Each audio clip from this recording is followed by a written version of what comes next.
Electronics నగరంగా పేరొందిన బెంగుళూరులో పరిస్థితులు వేగంగా మారిపోతున్నాయి. టెక్ హబ్లో ఏళ్ల తరబడి కోట్లాది రూపాయలను అద్దెలుగా పొందిన యజమానుల కలలు చెదిరిపోతున్నాయి.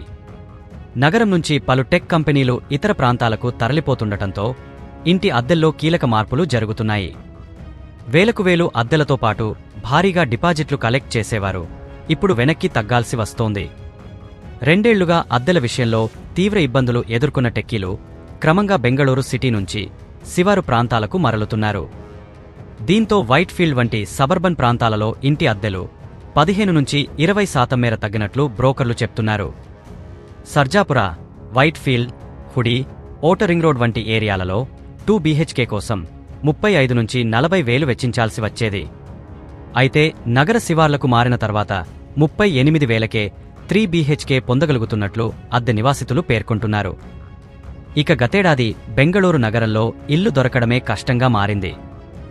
ఇంటి అద్దె కోసం భారీ డిపాజిట్లతో పాటు కొన్ని చోట్ల ఉద్యోగాల మాదిరిగా ఇంటర్వ్యూలు సైతం హాజరు కావలసిన అవసరం ఏర్పడినట్లు వార్తలు వచ్చాయి.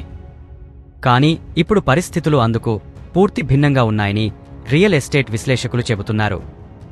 అద్దె ఇన్వెంటరీల పెరుగుదలతో భవనాల యజమానులు దిగివస్తున్నారు. అద్దెను తగ్గించేందుకు కూడా ఆసక్తి చూపిస్తున్నారని పలువురు స్పష్టం చేస్తున్నారు. కోరమంగలలో 3 BHK కోసం 75,000 అద్దెగా భవనం యజమాని నిర్ణయించారు. అయితే అటువైపు ఎవరూ కన్నెత్తి కూడా చూడకపోవడంతో 10,000 తగ్గించి రెంట్కి ఇచ్చినట్లు నివేదికలు చెబుతున్నాయి. వైట్ఫీల్డ్ శివార్లలోని బుడిగెరాలో కూడా ఇదే తరహా పరిస్థితులు రిపీట్ అయినట్లు సమాచారం. మైసూర్ రోడ్లో గతంలో 40,000 అద్దె పలికే 2 BHKను ఇప్పుడు 30,000కే సాధించినట్లు ఇటీవల ఓ టెక్కీ వెల్లడించారు. రానున్న రోజుల్లో అద్దెలు మరింత తగ్గుతాయని నిపుణులు భావిస్తున్నారు.